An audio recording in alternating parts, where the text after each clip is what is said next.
Hi friends, ഇന്ന് നമ്മുടെ അതിഥി എന്ന് പറയുന്ന രണ്ട് ബോട്ടിലാണ്. ഇത് കണ്ടോ, നല്ല പച്ച ജീപ്പ് മാതിരി എന്ന് വെച്ച് കഴിഞ്ഞാൽ ഓസ്റ്റിൻ, പണ്ട് കാലത്ത് ഓസ്റ്റിൻ വണ്ടിയുടെ ടൈപ്പിലെ ഒരു ബോട്ടിലാണ് ഇത്. എനിക്ക് തോന്നുന്നു പെർഫ്യൂം ബോട്ടിലല്ല, ഇത് പഴയ വിസ്കി ബോട്ടിലാണ്. നല്ല പഴക്കമുണ്ട്, നല്ല റയറുമാണ്. കാര്യം ഇപ്പോഴത്തെ കാലത്തൊന്നും ഇങ്ങനൊരു പച്ച കളറിലുള്ള ബോട്ടിൽസ് നിലവിലില്ല. സോ ഇത് നമ്മുടെ കാർണിവോസ് ആൻറ്റിക് സ്റ്റുഡിയോയിലോട്ട് വന്നിരിക്കുന്നു.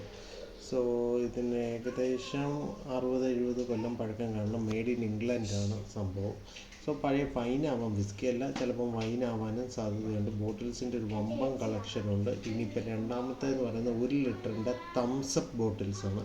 അതും വളരെ റെയറാണ്. കാര്യം ഇപ്പോഴത്തെ കാലത്ത് ഇങ്ങനെയുള്ള തംസപ്പ് ബോട്ടിൽസ് ഇല്ല. കാര്യം ഇപ്പോൾ എല്ലാം പ്ലാസ്റ്റിക് ബോട്ടിലാണ്. ഇതെല്ലാം ഗ്ലാസ്സാണ്, ഒറിജിനൽ ഗ്ലാസ്സാണ്. ഇതിൻ്റെ പെപ്സി ഉണ്ട്, കൊക്കോക്കോളയുണ്ട്, തംസപ്പ് നമുക്കില്ലായിരുന്നു. അപ്പോൾ തംസപ്പും ബോട്ടിലും വന്നിരിക്കുന്നു. ഇത് വന്നിരിക്കുന്നത് 2 അയച്ച് തന്നേക്കുന്നത് നമ്മുടെ നിസാമുദ്ദീൻ സെയ്ദാണ്. പുള്ളിയുടെ എല്ലാ ഡീറ്റെയിൽസും നമ്മുടെ FB ഇൻസ്റ്റാഗ്രാം പേജിൽ നമ്മൾ കൊടുത്തിട്ടുണ്ട്. പിന്നെ നമ്മളെ ഫോളോ ചെയ്യാനുള്ള ഫ്രണ്ട്സ് ഉണ്ടെങ്കിൽ ഒന്ന് ഫോളോ ചെയ്യുകയും സബ്സ്ക്രൈബ്, നമ്മുടെ YouTube channel antique master blog subscribe ചെയ്യുവാണെങ്കിൽ ഞാൻ ഇടുന്ന വ്യത്യസ്തമായ പഴമയെ തൊട്ടറിയുന്ന വീഡിയോസ് വന്നെത്തുന്നതുമായിരിക്കും.